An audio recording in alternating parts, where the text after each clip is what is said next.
Hello mga mare. Maga nga ako dyan nagising dahil ang aga ng pasok ni kuya. 7 a.m. kasi ang pasok nila. Pero kailangan 6:30 nasa school na. Dahil nga may exam sila kaya ganun ang oras ang pasok nila. Kaya naman maaga pa lang nagising na ako para asikasuhin siya. Pero bago yun naghugas nga pala ako ng plato dahil kagabi hindi nga pala nakapaghugas. Pero kung nauna nagising si Sugar Daddy, siya yung maghuhugas ng mga pinagkain. Nagluto nga rin pala ako dyan ng banana cue kasi gusto ni kuya yun ang baon niya. Kaya pagkatapos ko siya asikasuhin, ayun hinatid ko siya sa school. Kasi hindi daw niya alam yung room nila. Kasi nagpalitan sila ng classroom dahil nga exam nila ngayon. Kaya sinamahan ko siya para alam ko rin kung saang room siya papasok. Kaya nang nakita na namin kung saan siya papasok na room, sabi ko uwi na ako. Kaya nagpaalam ako sa kanya.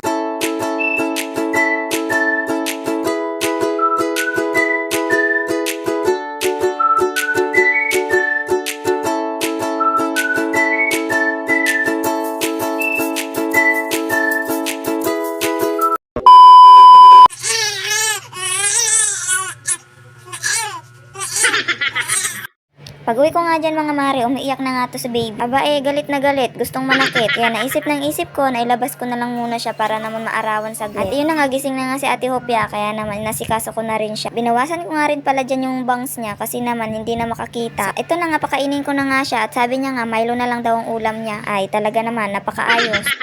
Milo, baka naman.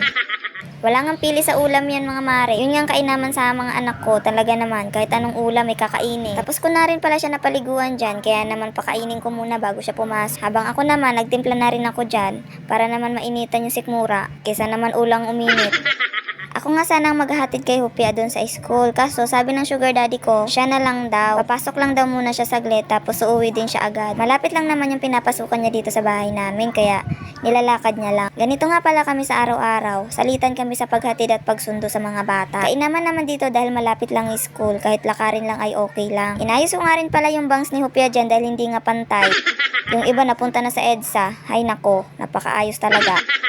Hindi ko nga pala nasabi sa inyo mga mare, andito nga pala yung biyanan kong lalaki. Kaya naman hindi ako makapaglinis ng madaling araw ulit kasi ayoko naman abalahin yung pagtulog niya. Kaya hinayaan ko na lang muna habang nandito pa siya. O siya mga mare, mahaba-haba na to. Hanggang dito na lang muna. Salamat sa panonood!